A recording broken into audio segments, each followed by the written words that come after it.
Good morning, my students. So, today's topic of discussion is National Pharmaceutical Pricing Authority. जब pharmaceutical jurisprudence में हम बात करते हैं तो national pharmaceutical pricing authority basically NPPA is an organization of what? Organization of Government of India, जिसका main मकसद था to revise the price of controlled bulk drugs and formulations. Revise करना या प्राइस को फिक्स करना, किसके प्राइस को fix करना? Here we are discussing related to controlled bulk drugs and formulations.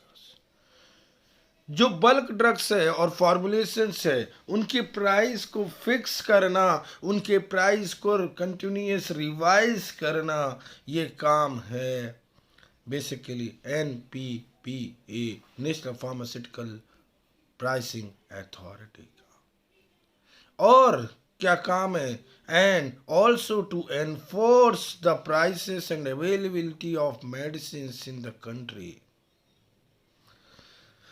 हमारे देश के अंदर means in India to fix, to revise and to enforce the prices and availability of medicines. This is the basic functions, basic role of National Pharmaceutical Pricing Authority. Basically, इस organization को interested, this organization is also interested with the task of recovering amounts overcharged by manufacturers for the controlled drugs from the customers. जैसे कि मैंने अभी बताया कि NPPA का जो बेसिक फंक्शंस है, बेसिक रोल है, क्या है? To fix and to revise the control bulk drugs to available the medicine in the country. और इसी बीच में अगर किसी मैन्युफैक्चरर्स ने कस्टमर से अगर किसी भी कारण से अमाउंट्स ज़्यादा ले लिया है तो उन अमाउंट्स को रिकवर करने के लिए, जो ओवरचार्ज अमाउंट्स है उसको रिकवर करने के लिए भी रोल एंड रेस्पॉन्सिबिलिटीज़ प्ले करती है हमारी NPPA. It means the role and responsibilities of NPPA is to control the prices of drugs, to control the prices at a suitable, at a reasonable prices. Here we are with the discussions of basic functions, basic responsibilities, basic functions and basic responsibilities of NPPA. NPPA deals with all legal matters which arises out of the decision of the authority. Means all legal matters related to the availability of a medicines, the fixing or revising the prices of a medicines, to make and to monitor the availability of drugs, also to identify the shortages, or in shortages, in availability के दौरान कुछ हमें remedial steps भी follow करने पड़ते हैं, और maintain the data in case of a production, in case of an export and import of drugs. जब हम एक्सपोर्ट की बात करते हैं, जब हम एक्सपोर्ट की बात करते हैं और इंपोर्ट्स की बात करते हैं, तो during all these cases we have to collect and maintain the data. बिना कलेक्शंस, बिना डाटा के मेंटेन किए हुए, how we will determine the possibility, how we will determine the cases, कैसे पता लगा सकते हैं?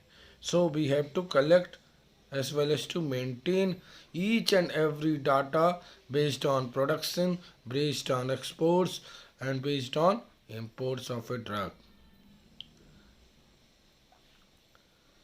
To undertake or sponsor relevant studies with regards to the pricing of drugs, pricing of pharmaceutical agents, तो कितनी अंडरटेकिंग्स ली गई, कितनी स्पॉन्सरशिप ली गई relevant to studies with regards to pricing of a drug and its pharmaceutical agents. और एक functions ये भी है कि टू रिक्रूट और appointment of the officers, recruitment करना, अपॉइंटमेंट करना ऑफिसर्स का and other staff members of the authority as per rules and procedures laid down by the government of India. सरकार के द्वारा जो नियमावली है, जो विधि है, उसके अकॉर्डिंग कैसे कैसे हमें रिक्रूटमेंट करना है, अपॉइंटमेंट करना है ऑफिसर्स एंड स्टाफ्स की. Function is to render advice, to the central government with regards to the any changes, any revisions in the drug policies, to render the assistance to the central government in the parliamentary matters relating to the drug pricing. Drug के price को decide करने के लिए parliaments में इन pricing के बारे में matters को डिस्कस करना, कंटिन्यूस ड्रग पॉलिसीज में चेंजेस या रिवीजन्स करते हैं. इसी को कंट्रोल करने के लिए DPCO drug price control order, DPCO act, drug price control order. तो इस एक्ट की रोल और रेस्पॉन्सिबिलिटीज क्या है? This act DPCO is an order issued by the government under the Essential Commodities Act. Essential Commodities Act के तहत government order issue करती है डीपीसीओ को to fix the price of some essential bulk drugs and the formulations. Government DPCO को एक order issue करती है कि कुछ ड्रग्स है, कुछ एसेंशियल आवश्यक ड्रग्स हैं, एसेंशियल बल्क ड्रग्स, और उनके प्राइस को फिक्स करना है, उनके एसेंशियल ड्रग्स के फॉर्मुलेशंस के प्राइस को फिक्स करना है. This control order was introduced back in 1970s. For the first time, the government placed limits on the profitability of pharmaceutical companies. The objectives of drug price control order is to ensure the availability of essential and life-saving drugs. Basic role, basic functions जो है DPCO का, to ये assure करना कि essential and life saving drugs available है कि नहीं, और that should be at reasonable prices. उसकी प्राइस फिक्स होनी चाहिए. जैसा कि अभी कोविड के टाइम पे RTPCR test, antigen test, government ने इनकी प्राइस सेट कर दी. सेंट्रल गवर्नमेंट ने एक टेस्टिंग का एक फिक्स अमाउंट सेट कर दिया कि you have to pay this much amount and beyond this no, you have to pay the fix amount only. तो सब drugs price control orders act to ensure the abundant availability at reasonable prices of essential and life-saving and prophylactic medicines of good quality. Medicines की quality काफ़ी अच्छी होनी चाहिए. Essential and life saving drugs जितनी भी है उसकी अवेलेबिलिटी होनी चाहिए इन कंट्री. कब ज़रूरत पड़ जाए, so it should be essential life saving drugs available होना चाहिए, and it should be at a reasonable price.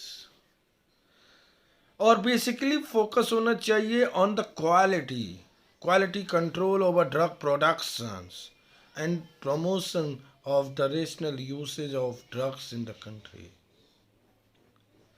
जैसे अभी कोविड के टाइम पे जब वैक्सीन लगना चालू हुआ तो कई लोग वैक्सीनेशंस की तरफ फोकस ही नहीं कर रहे थे. उन्हें कोई ना कोई लिमिटेशंस या ड्रॉबैक्स दिख रहा था, तो फिर गवर्नमेंट ने कुछ लॉस एनफोर्स किए, स्ट्रेंथन किए, मॉनिटर्स किए, and then definitely each and every one has taken vaccinations. Am I right? So DPCOs, the role and responsibilities is to strengthen the system of quality control over drug production and to promote the rational use of drugs in the country. To create an environmental to channelize new investment scheme in the pharmaceutical industry. ये क्यों ज़रूरी है new investment scheme? It's because to encourage the cost effective productions with economic sizes. Within economic sizes cost effective productions करने के लिए, and also to introduce new technologies and new drugs. ऐसा environment create करना in pharmaceutical industries आज के दौर पे बहुत ही ज़रूरी है. To strengthen the indigenous capability for production of drugs के प्रोडक्शंस के लिए indigenous capability, roles and responsibilities of each and every staff members is responsibilities. Indigenous capabilities को स्ट्रेंथन करना भी बहुत. Why DPCO is issued under essential commodities act. क्यों जरूरी है DPCO इशू करना? इट्स बिकॉज जो ड्रग्स का मूलभूत उपयोग है, drugs are essential for health of the society. किसी सोसाइटी के हेल्थ को मेंटेन करना है तो ड्रग्स का होना बहुत जरूरी है. Drugs have been declared as essential and accordingly put under the essential commodities act. Drugs को इसेंशियल कमोडिटीज एक्ट में रखा है क्योंकि बिना दवा की जिंदगी नहीं, बिना दवा के कोई जिंदगी नहीं. Hope you all have understood. You have liked these videos. So like, subscribe and comment.